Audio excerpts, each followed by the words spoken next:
Thank you. My name is Jonathan Dominguez Aguirre. I'm attending Johnson County currently, and this is my first semester. I currently graduated from Lawrence High School. And I plan on majoring in mechanical engineering. And I would like to present youth speaker, educator, and life coach Ernesto Mejia.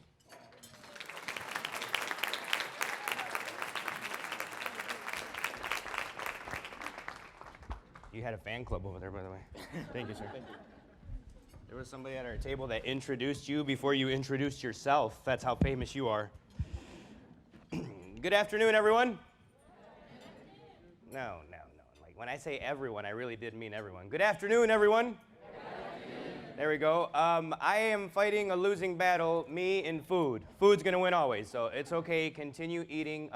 If I make you laugh, just don't spit in the person in front of you, because that'll be pretty gross, and they'll blame me. My name is Ernesto Mejia Macías, y soy orgullosamente producto de padres zacatecanos que emigraron de Zacatecas hasta Michigan. If you don't speak Spanish, I just spoke about you. I'm just kidding.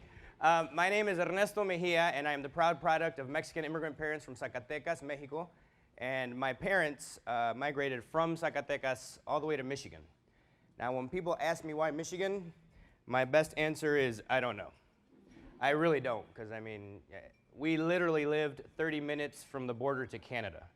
I was like, did you really dislike Mexico that much that you had to go that far, or what was the problem? I wasn't certain. I was very blessed and fortunate to work with our students earlier today. And I like to at least tell myself that we had a good time. They pretended to have a good time, so that was good too. But we did some exercises, and I'm going to call on them a little bit to freak them out and let their food not settle. But before I do so, I want to thank you guys, not just for having me. I'm very honored and humbled to be able to do what I do for a living, and it's always great to hear students and sometimes even professionals, and you know, somebody just at my table basically like, so what's your like real job? Like, you got a real job, or like? This is my real job. And for my students and some professionals, you need to hear this right now too. If you are able to pursue your passion, what you love, what you enjoy most, what you would do if you couldn't get paid a penny, the money will come, but more importantly, your happiness will be there regularly. And that happiness means you're healthier, you're more content, people like being around you, and you become a productive member of society because you're doing something you love. So I don't want my students to focus on, and again, maybe even some professionals, on the final paycheck. How much do I make? Focus on how much will I get out of it? How happy will I be? Will this make me get up early and stay up late?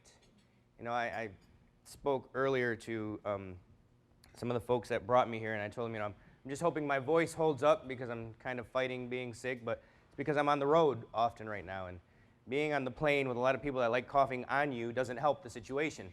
But I would still do it. The only way I wouldn't be here is if my children wouldn't let me. I have two beautiful children. I have to say they're beautiful because if I don't, who will? Jorge is 13 and Sofia is 10. And every year, I have a evaluation process, a review, and it's with them. And I have to ask for their permission to continue to do this. My number one job is to be a father. That's first and foremost. And a lot of people say, well, how can you be a good dad if you're on the road all the time? Because it's about quality time and not the quantity of time. So I try to take advantage, and with technology, unfortunately for me, my phone goes off at one point or another. Hi, Papi. Hi, Nana. What do you want? Nothing? Okay, well, we'll talk later. But we still stay in touch. But before I continue, I told the students earlier I have a problem. Do any of the students remember what one of my many problems? One of my problems is I'm very what? Honest. I'm very honest. I appreciate our efforts, and they're desperately needed. But I want to highlight what's going on in this particular state, which really mimics the rest of the states. I'm very fortunate to be able to see this line of work and students all across the country. Last year I did this line of work in 24 different states, so I have an idea. So I need 10 high school students.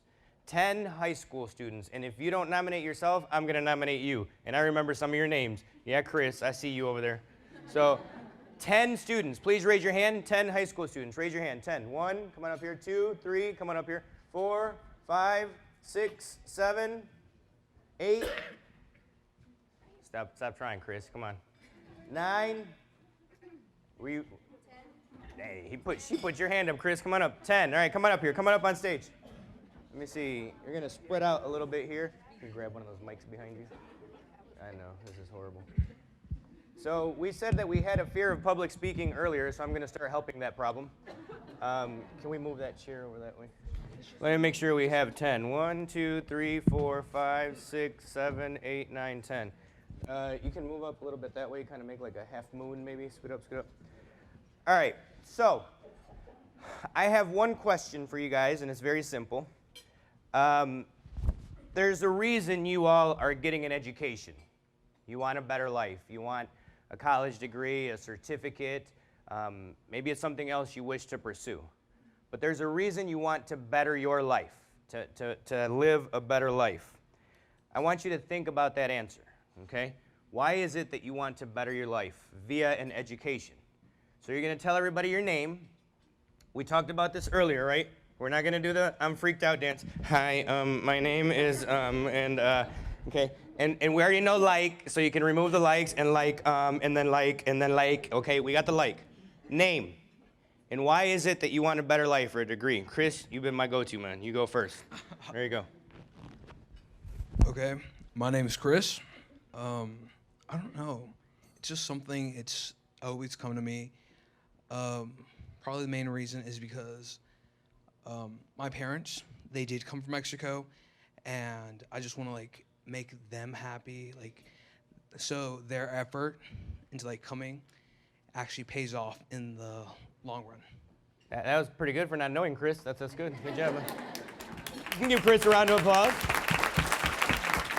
Keep going. No pressure, Hunter. Hi, I'm Hunter, and I think my reason also goes along with what Chris said and how I want to improve my life and my family at the same time, and yeah.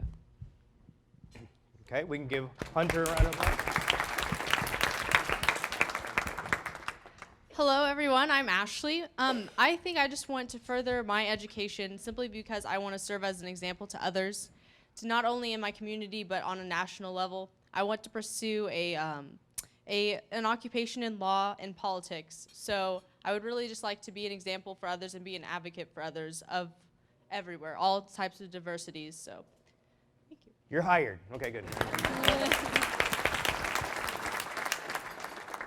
Hi, I'm Lorena, and the reason why I want to better my life is because I've been inspired by my grandmother, because she's done so much for me like nobody else, and I owe her so much. So I just want to prove to her that I can do better and just pay her back for all she's done for me.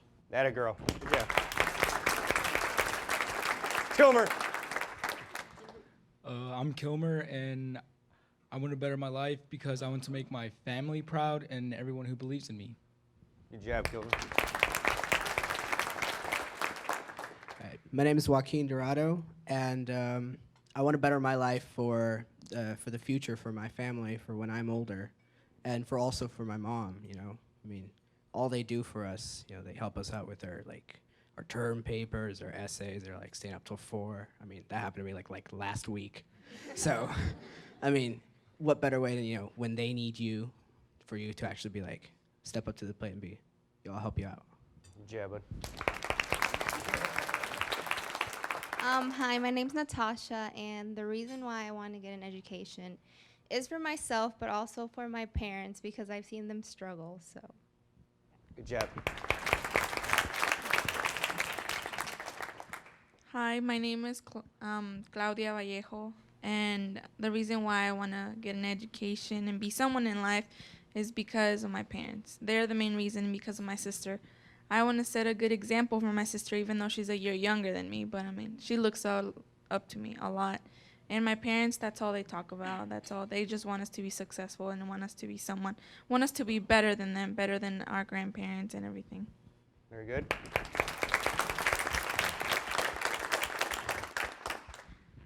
Hi, my name is Alicia, and I want to better my life because I want to be the first person in my immediate family to graduate from high school, but I also want to be a nurse when I grow up. And so I want to be able to help people in the healthcare community, and just doing this is really important to me. So, Jeff. Hello, my name is Gracie Lopez, and I just want to be an example and share that it doesn't matter what culture or what society you come from, you can still achieve. Good job. Now, here's where you guys aren't going to like me. I'm going to give you the reality of the numbers for our Latino students in this state, okay? I didn't make it up. I wasn't trying to put on a good show. I'm giving you the reality, okay? When I ask you to step down, you're just going to step back there to the side of the stage, okay? So in high school, for every 10 of our Latino students, sorry, Chris, you didn't make it. Sorry, Alicia, and tell me your name again. Gracie. What is it? Gracie. Gracie? Yeah. All right. Sorry about that. You didn't make it either. Have a seat. For every 10 high school students, stay up here, stay up there, just stay to the back. For every 10 high school students, 7 are graduating. And really, it's 7.5, but I didn't want to cut anybody in half. You guys can step down to the side of the stage. Step right down, right there. Thank you. I feel like I'm doing a magic trick now. Okay, now. For every 7 that graduate from high school, we all know that not all of them go to college.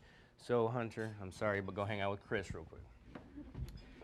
For every 6 that move on to college,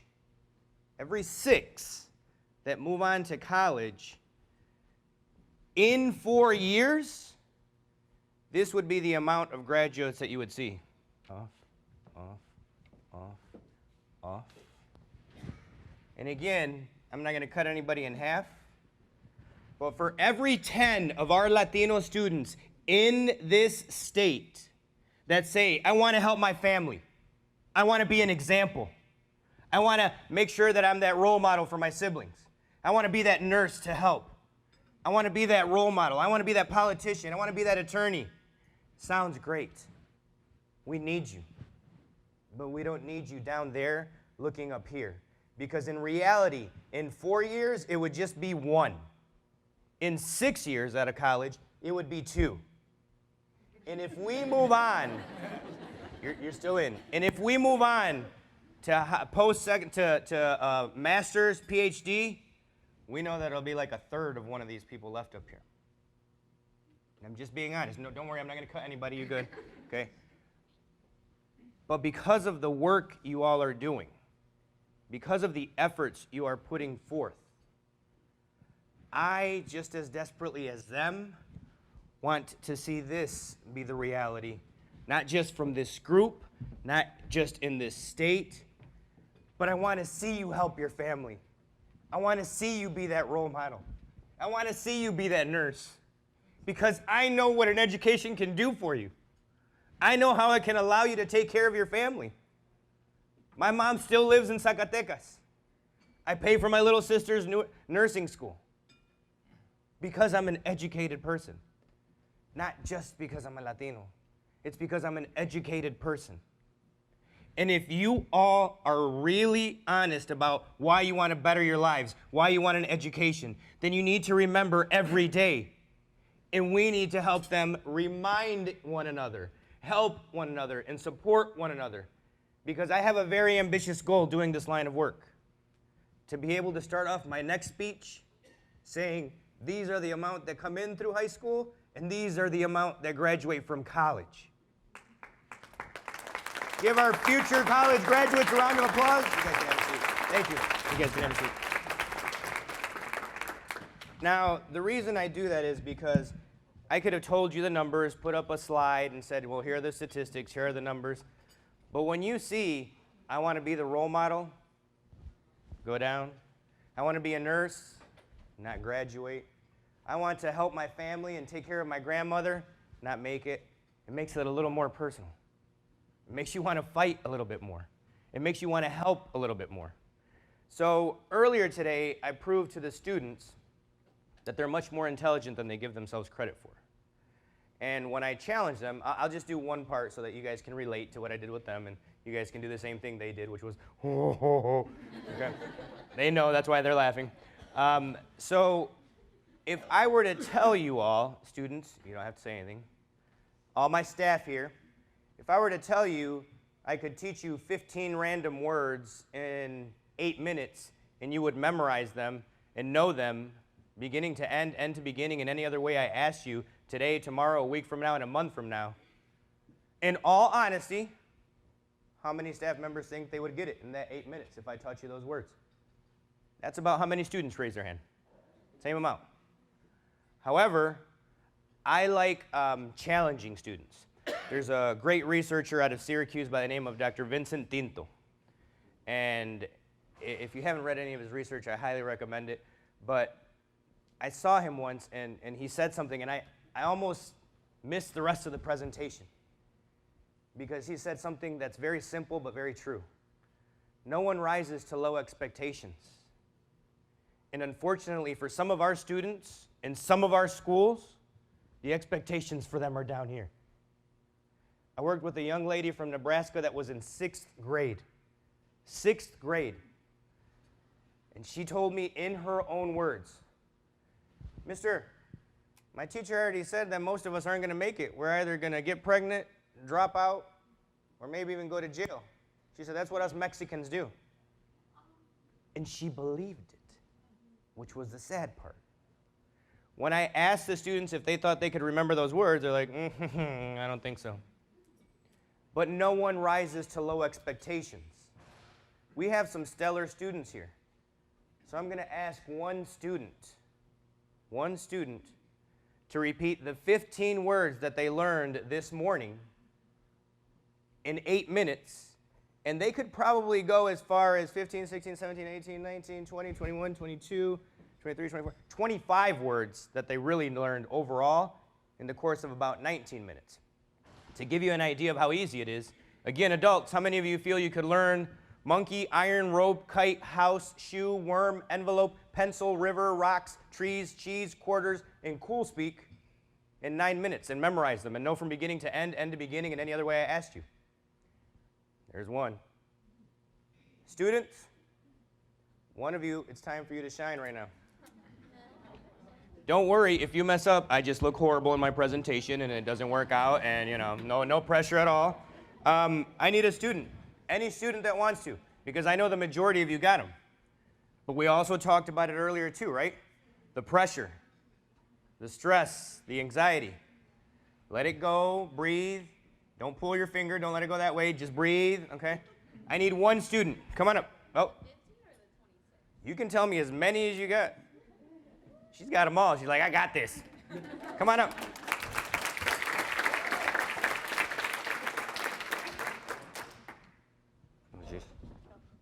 I was like, those things don't look like they can just jump. So, tell them your name, please, and then tell them everything that you learned in about 20 minutes today. Okay, my name is Kaylee, and I'm gonna show you or tell you the words I learned. Monkey, iron, rope, kite, house, shoe, worm, envelope, pencil, river, rocks, trees, cheese, quarters, and cool speak. Yep.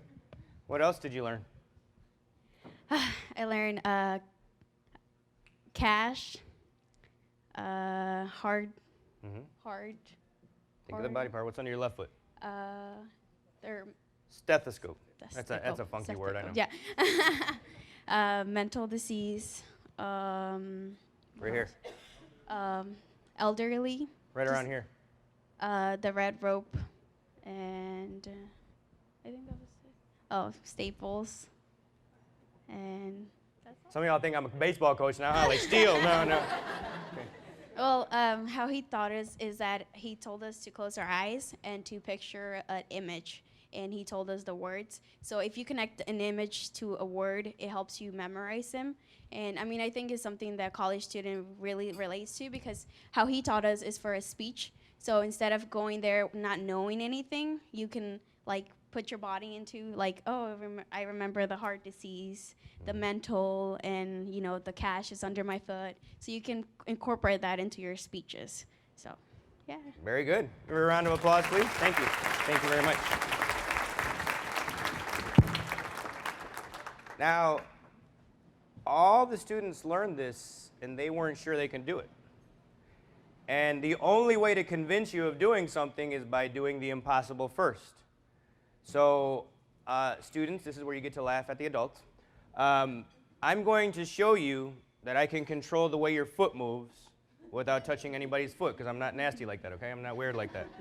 So here's what everybody needs to do. I need you to scoot back in your chairs a little bit so that you can see your foot. You're going to need to be able to see your foot, okay? Now, again, we don't believe the impossible until we see it. We don't believe that a person that came to this country with a dream of just bettering his life, that was a dreamer literally, is now one of the best neurosurgeons in the world. We wouldn't believe that a gentleman that worked in the fields would end up in outer space. We didn't believe that someone that grew up in an adobe house in Zacatecas, Mexico, would be able to speak to thousands of people all across the country. But when you see them, you tend to believe them. So when I tell you I can control your foot, most of you are like, hey, I worked with them, they're younger. Okay, let's see. I'm going to control the way your foot moves, and there's nothing you can do about it besides freak out. Everybody point with your right index finger. Make sure that we don't have the same problem as earlier. It's the one on this side, okay? Your right index finger. Now I need you to raise your right foot. It's the one on the same side, okay? Raise your right foot. Now, while raising your right foot, I would like for you to twist your ankle to the right. Just turn your ankle to the right. I'm going to make your foot go the other way. And there's nothing you can do about it. While looking at your foot, while twisting your ankle, draw a number 6 with your finger and see what happens to your foot.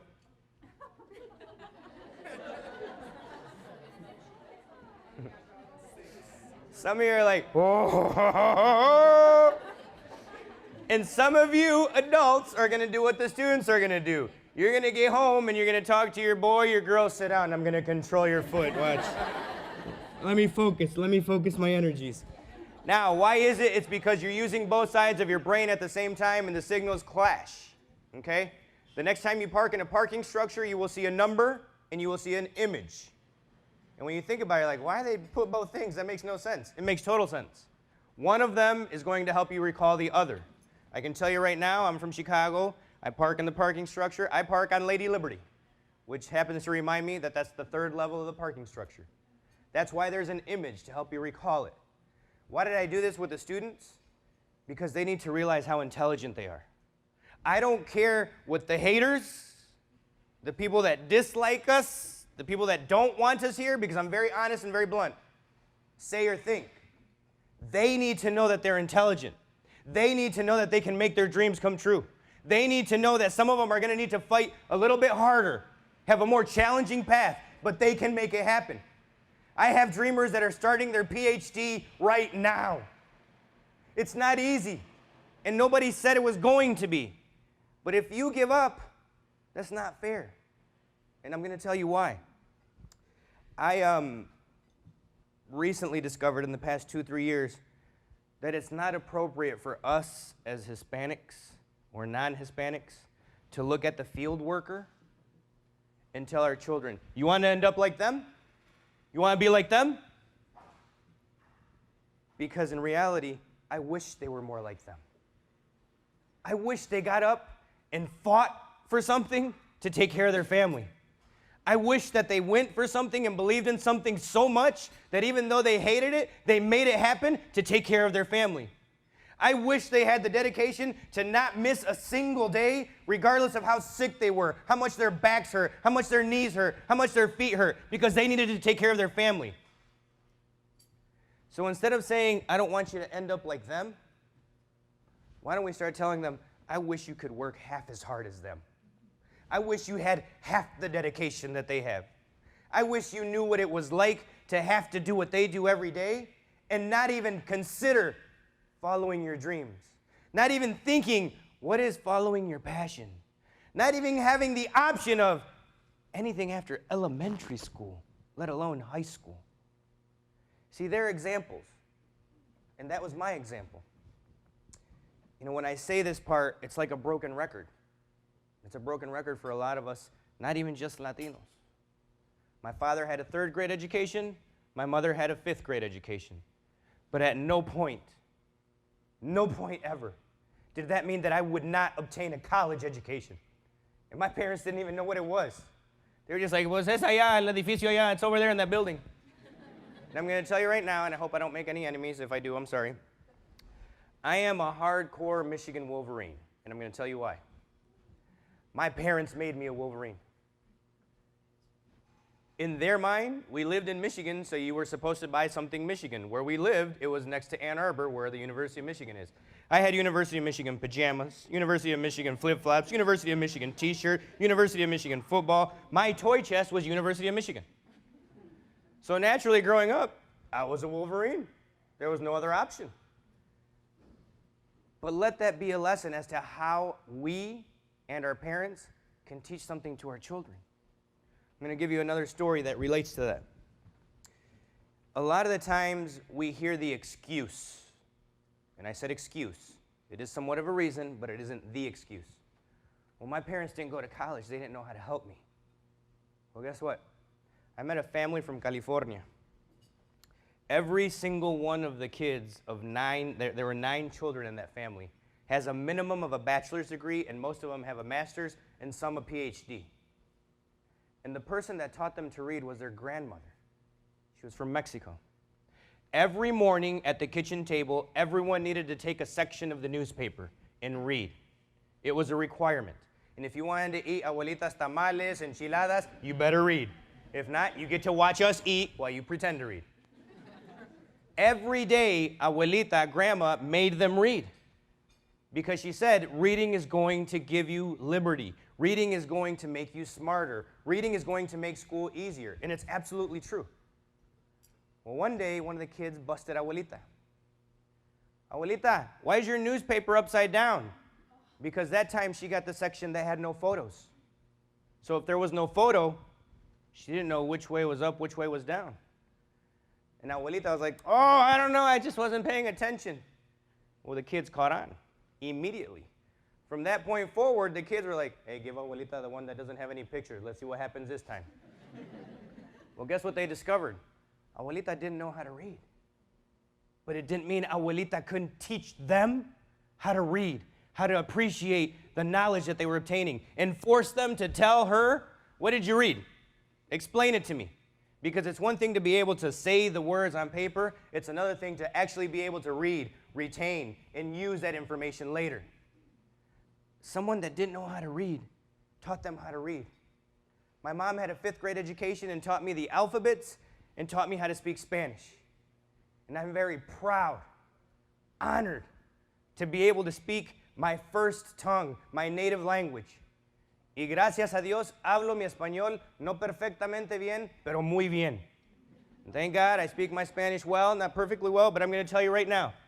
And I don't tell you this in particular for the students. I don't say it to brag because it's just not my style, you guys. We're doing a tour for McDonald's ASED scholarship right now.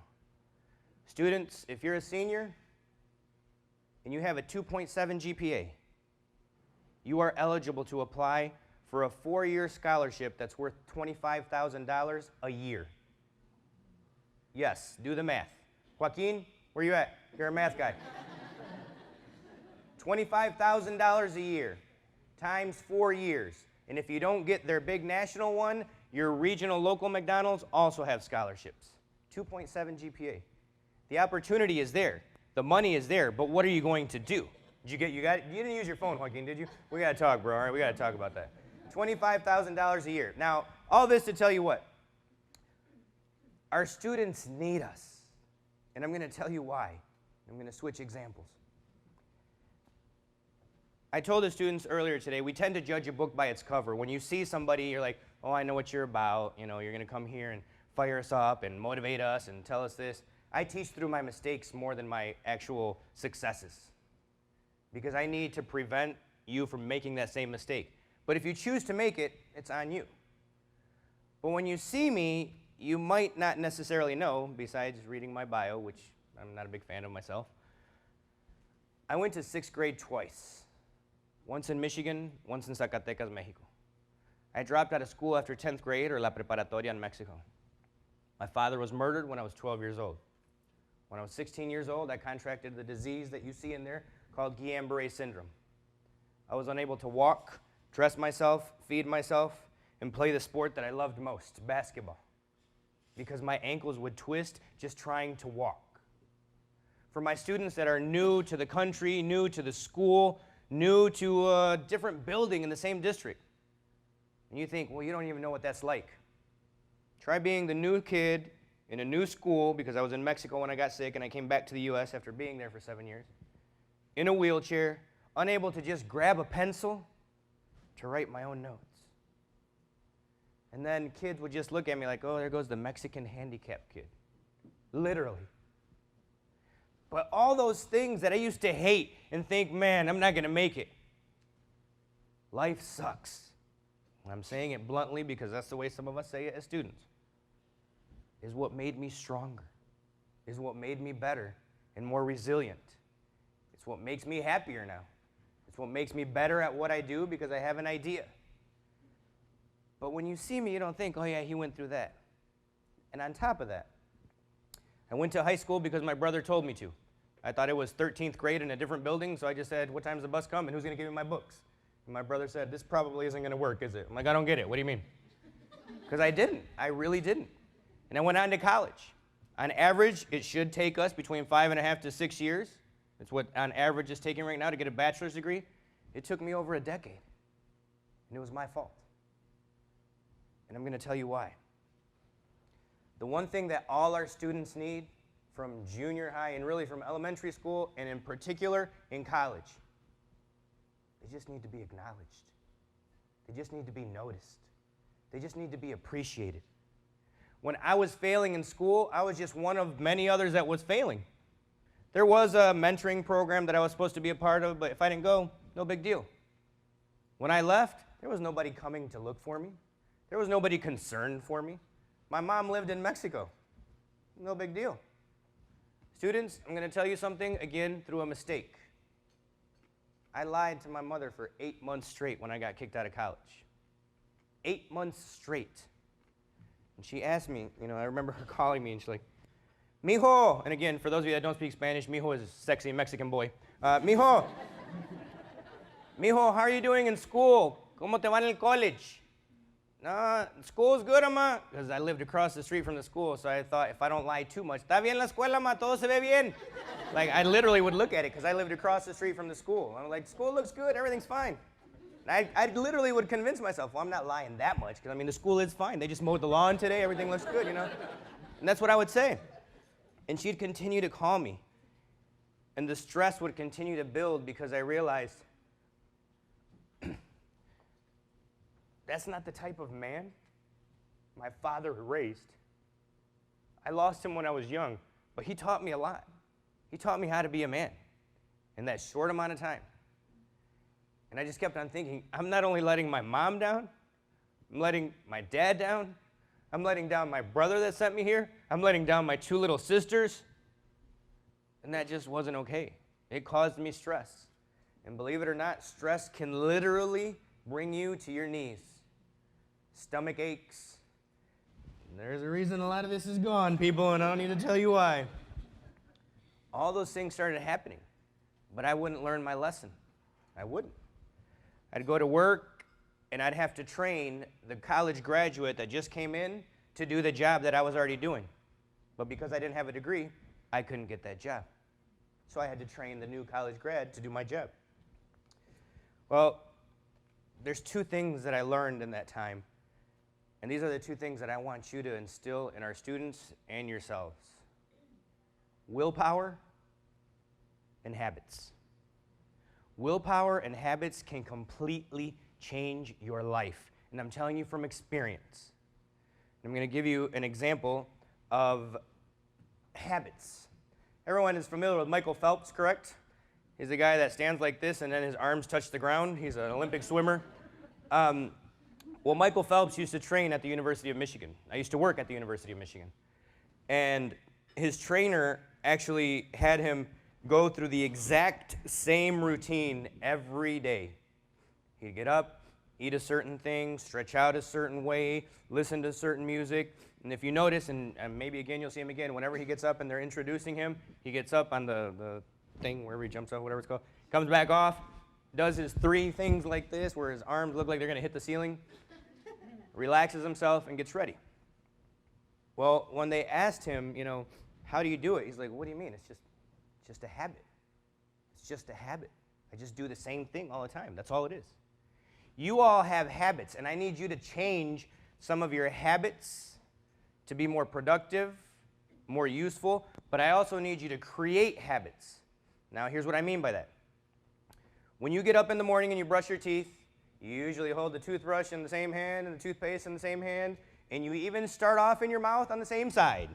This side, and check it next time you brush your teeth. Whenever you put your pants on, and hopefully everybody does at one point or another, you put the same leg in it, almost every time. Whenever you get in the car, you do a certain thing every time. Whenever you get to work, you do a certain thing. If I were to make a vibration noise or a ringing noise, half of you would be like, oh, because it became a habit. You already know if you hear a no, hold on a second, hold on. You feel that need. It's a habit. You've made it a habit. Well, Michael Phelps' coach taught him how to deal with adversity, meaning when you're in the pool, you wear goggles. Sometimes water gets in your goggles. So not only did the coach make him put water in his goggles, he turned the lights off in the pool area too. Michael Phelps made swimming such a habit that he knew how many strokes it took to get from one side to the other. In Beijing, during the Olympics, Michael Phelps' goggles started filling with water in one of his races. It was one of his toughest races. He himself says, I started to panic for a minute, but I went just right back to my habit. I closed my eyes, and I started counting. 14, 15, it's going to take 19 to 20. And on 20, he made the biggest lunge he could to get the wall, and he couldn't even see it. But it was just habit. It was just habit to him. He got out of the water, took off the goggles, water came out, he looked up, and he saw 2 letters, WR, world record. He did it without being able to see. He had water in his goggles, but it was just a habit. I want us to help our students instill good habits, good, healthy, successful habits. Do you know that if you just made your bed, students, I know you're not going to like to hear this, if you just made your bed every day, it would create other healthier habits? Do you know that if you go to work out regularly, it's going to influence the rest of your life? How you eat, where you go, what you drink, what you do, because little things have a ripple effect into other positive habits. Now, willpower. Some of us may have heard of the marshmallow experiment with children, where they gave the children a marshmallow, elementary school students, and they said, if you don't eat it, in a matter of time, like 2-3 minutes, if you don't eat it, we'll come back and we'll give you another one. So you double up on the amount of marshmallows you have. So of course, some of the students like me are like, well, I'm just going to go with one, put it in. Other students didn't. They said, well, I can double my earnings. I can eat 2 marshmallows. Well, they went back to follow those students when they were in high school, the ones that were patient, had the willpower. They were the ones with the better grades, more involved, better ACT scores, more club and like president-type positions. Now, I'm not saying that if you do or don't eat marshmallows is going to do that, but I am saying that willpower. And now let me exemplify the willpower to you. When I got kicked out of college, my mom called me, and she asked me for money. She said, "Mijo," again, beautiful, sexy Mexican boy, "Mijo, we need $250 for your little sister. Can you please help us?" I was 23 years old. I hadn't been in school for over 8 months, and I worked side jobs here and there just to survive. And I had to tell my mom no. That feeling of not being able to take care of your family like your father taught you to, that sense of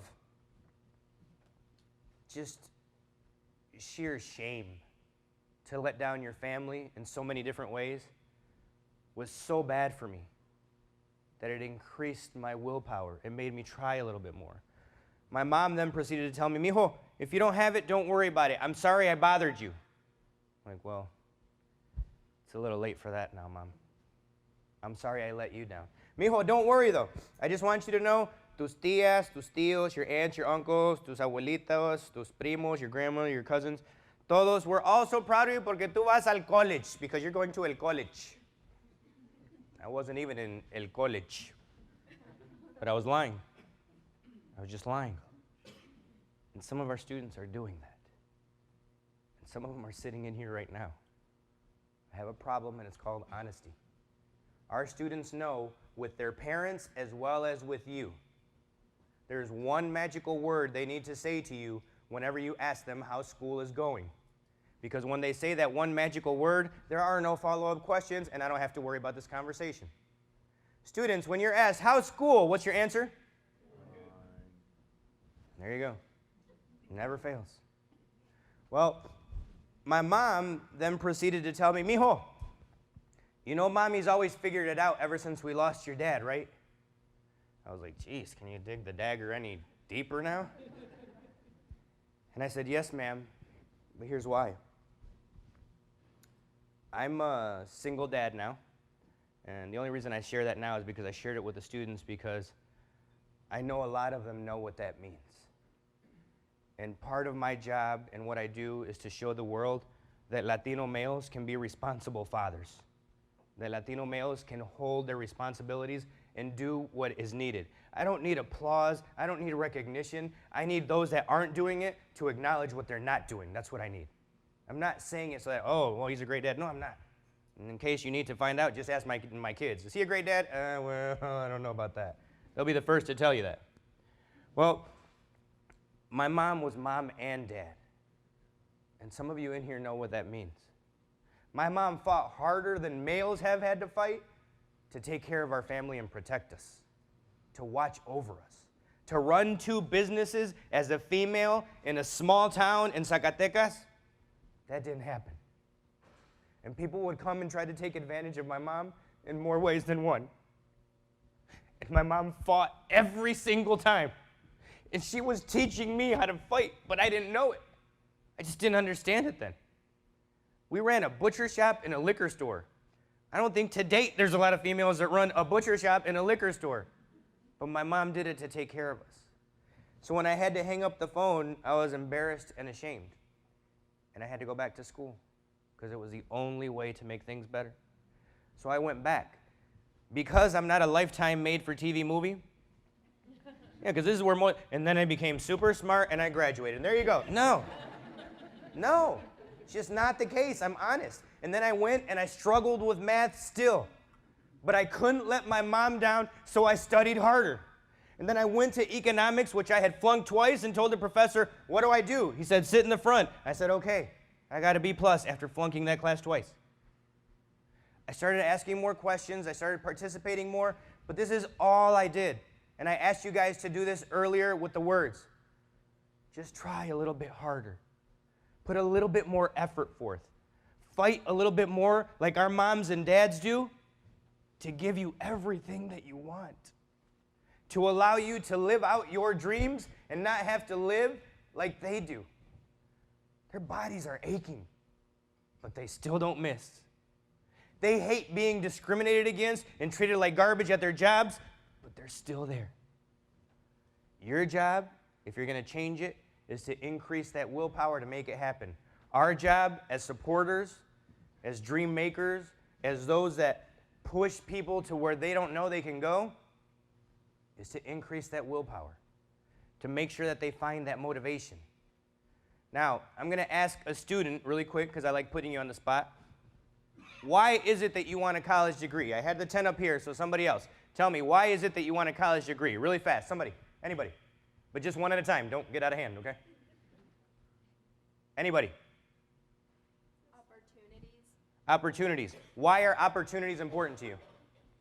Well, the more you understand, the more opportunities you have, the more power you have to do things and to change things when you know things need changing. Why is it important to you, tell me your name? Katya, for you to have the power to be able to change things? Because I know the world's not perfect and we are always constantly looking for things to improve, and we do need to improve on a lot of things. Katya, last question. Why do you want to improve things for you and your family? Because I can. Why can you? I said last one, but you kind of opened that one up. Because I know that I'm able to, and that my parents have instilled that power in me to try and to put full effort into what I do. You see the difference between the first time I asked her why and the last time I asked her why? That's our job, to dig a little bit deeper with them. A student is going to say, why do you want education? Es que yo le quiero ayudar a mi mamá. I want to help my mom. That's cute. And it never fails. I'm just being honest. Why do you want an education? I'm going to buy my mom a house. I'm going to take so good care of her. Great. So when you go home, you do chores? No, I don't do chores. So you want to help her, but that's the only way you can help her. Okay?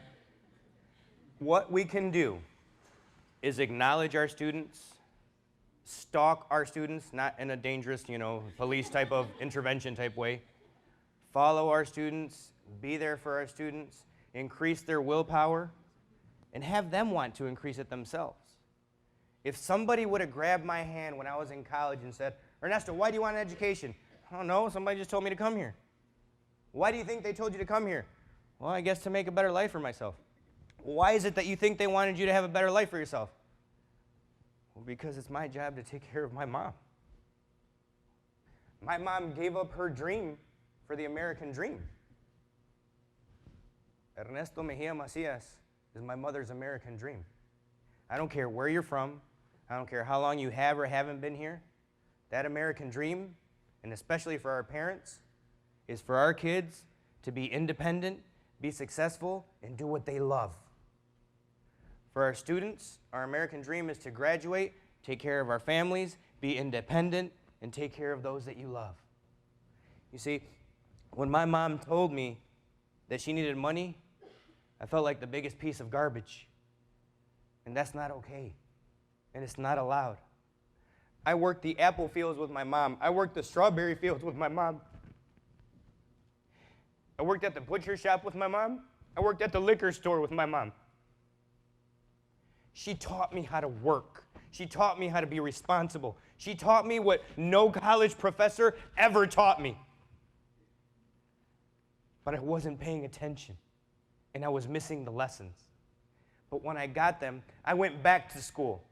I fought harder, I tried harder. My last 3 semesters, I took 18 credit hours a semester. I worked full time, and I bartended on the weekends. And every other little minute that was available, I tried to impress this girl.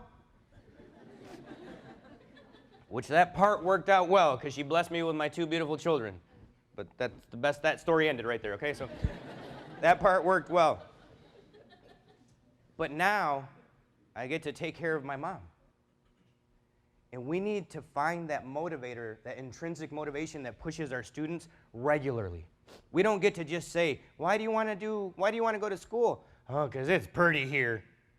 We need to dig deeper. Ask them why a minimum of 3 times, and I'm really looking for 4. And in that 4th one, you're really going to find out why they want an education. When I got my degrees and I graduated, and by the way, I graduated from a community college, 4-year university, and I have my master's degree. And the liberties and freedoms that it's produced to me I always thought, well, that's what everyone's supposed to say when you go to college. Oh, it makes me free. It allows me to do that. I was like, you sound like a commercial, whatever. But it's true. Now I call my mom. Mamá, vaya y saque dinero. Mom, go take out money. No, mijo. Go buy something for my little princess. Her little princess is my daughter. I'm like, Ama, Sophia has One Direction posters, One Direction chones, One Direction everything. I'm like, she's okay. She's got everything. She just went to see all the guys. This poor child, you would have thought, like, you know, it was one of her family members because she was like, oh my God, it's One Direction. She was a mess. She's 10. I'm like, you shouldn't be crying over boys when you're 10. But whatever, you know. So then she says, mijo, go buy something for my little prince, for my little boy. I'm like, Ama, your little boy is almost my height to start off with. He has every transformer known to mankind. He has the PlayStation, the Wii, he has the iPhone, the iPad, the I Touch Myself. He's fine, leave him alone. You're like, he's good. Don't worry about him. But then she told me the biggest lie that she's ever told me. And students, I'm gonna let you in on a little secret. Most of our parents will never tell us they're struggling. Most of our parents will never tell us that they're broke. Most of our parents will never tell us that they hate their jobs. Most of our parents will rarely tell you no because it breaks them too. I tell my mom, Mamá, saque dinero, and she's like, mijo, go buy something for yourself because you work so hard. I know what it's like to leave your kids behind. I know what it's like to get up early and come home late. I know what it's like to sacrifice to get what you want. I said, no, Mama, you're wrong, and I'm sorry to have to correct you. You don't know what it's like to follow your passion and want to get up early. You don't know what it's like to be able to work with amazing students and just making them smile, making them think, making them dream a little bit more feeds my life, makes me feel a better person. You don't know what it's like to love what you do because you were never granted that opportunity, Emma. You had to work 3 jobs where they treated you like garbage at all 3 jobs because you were the Mexican help. But if they needed a good worker, Maria Rosa was the first one called in. You were the janitor of my elementary school, and I was proud of it. You worked at a fast food restaurant. You worked at a factory. You worked in the fields. And you worked wherever you needed to work to take care of me and ensure that I lived out the American dream. This is only one of the reasons, 2 of the reasons, 3 of the reasons. I'm like, well, I can go on for a while as to why you deserve it. I remember you coming home from that 3rd job, Ama, and your feet were swollen, your ankles were swollen. And this is very ironic now, ladies and gentlemen. My mom would say, mijo, can you go buy us a hamburger? And she'd send me to McDonald's. When I was 7 years old, I'd ride my bike to McDonald's. And I was so intelligent that I rode my bike through the drive-thru at McDonald's. I kid you not. And I think everyone thought it was hilarious, so they let me do it. Like, oh, look at the little dumb kid, so they just let me through. Here's where it's ironic. Until you start dreaming is when you can start believing. One of my clients, CoolSpeed, my companies, is McDonald's. McDonald's now pays me to do what I love. And I'm still gonna eat their burgers every now and then too, but they pay me to do what I love. They pay me to do what I love, which is tell you guys, they're trying to give you $100,000. Please go get it. Please apply. But because of the sacrifices that Fortunato Mejia Flores y Maria Rosa Macias Saldivar, my mom and my dad, 2 heroes that you will never see, you will never read about, you will never know about. But I'll make sure that you're aware of them because of me. Because of the sacrifices that they made, I get to live out the American dream. The future generation of Mejias are enabled, are empowered, my son asked me 2 years ago, Papi, after I go to Michigan for my bachelor's, should I go to Harvard or Stanford for my master's? My answer was, yes. Really. And to be able to have that liberty, that power, that luxury of bailing your brother out when he's about to lose his house, of paying your sister's nursing school, of being able to buy your kids everything they need and almost everything they want, because if I go overboard, then I'm being a bad father too. Of being able to live my life the way I want to, doing what I love because of what they did, you guys are the other moms and dads. Some of you guys hear more than mom and dad does sometimes. Some of you guys believe in some of these students more than their moms and dads do sometimes. And I say that and it breaks my heart, but it's the absolute truth. There is a young man or a young girl here where mom or dad says, you don't need to finish. I need you out here working now. And it's not true. We need them to finish so that they can take care of their family.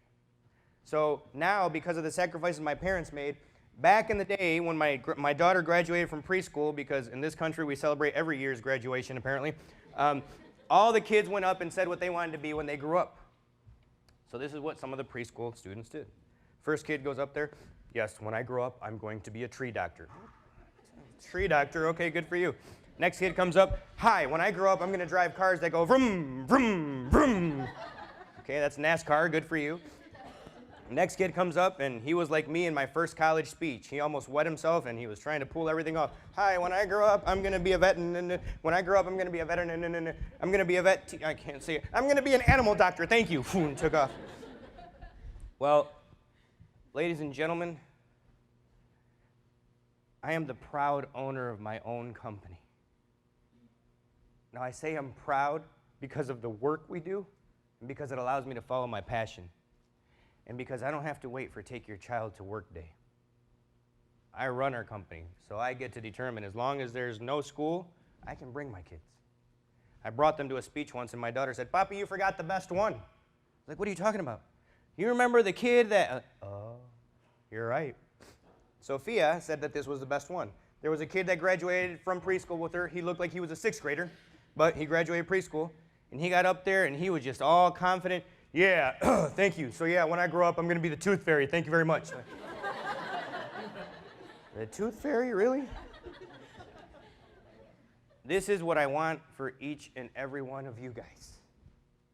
You guys don't realize it, but some of these people love you more than you will ever give them credit for.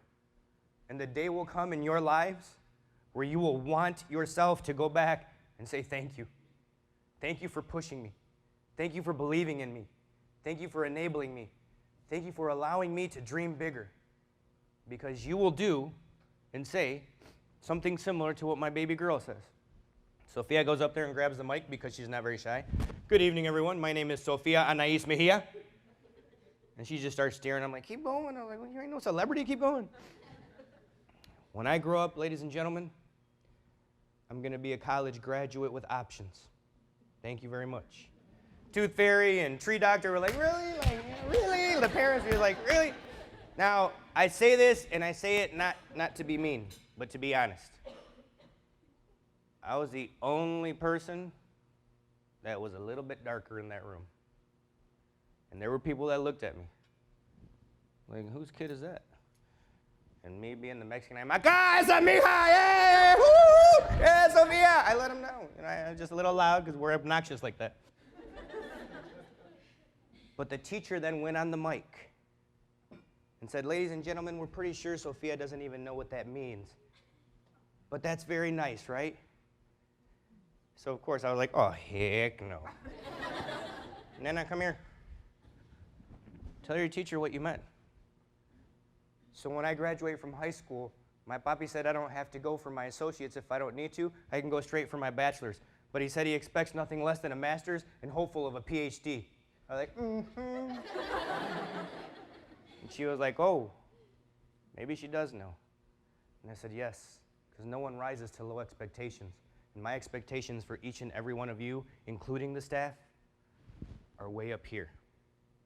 My name is Ernesto Mejia Macias, and if there's anything I can do to be of service, to help you, to guide you, to talk to you, all you need to do is reach out to me. Fue un honor y un placer. Muchísimas gracias. Thank you very much.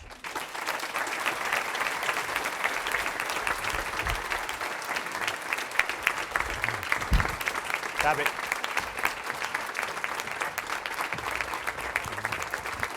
Thank you.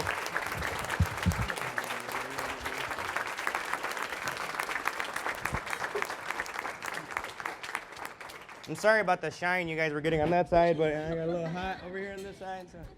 Thank you very much. I put up my contact information, not to pretend I have contact information, but so that you can actually use it. I learned a lesson really quick in life doing this line of work when a young man tested me, and he said, "You said that you really cared and that you promised to write every student back." And I said, "Okay," so I did. He was from California, and he wrote me back later, and he told me, "I just want to thank you for today because I already had my suicide note written out this morning.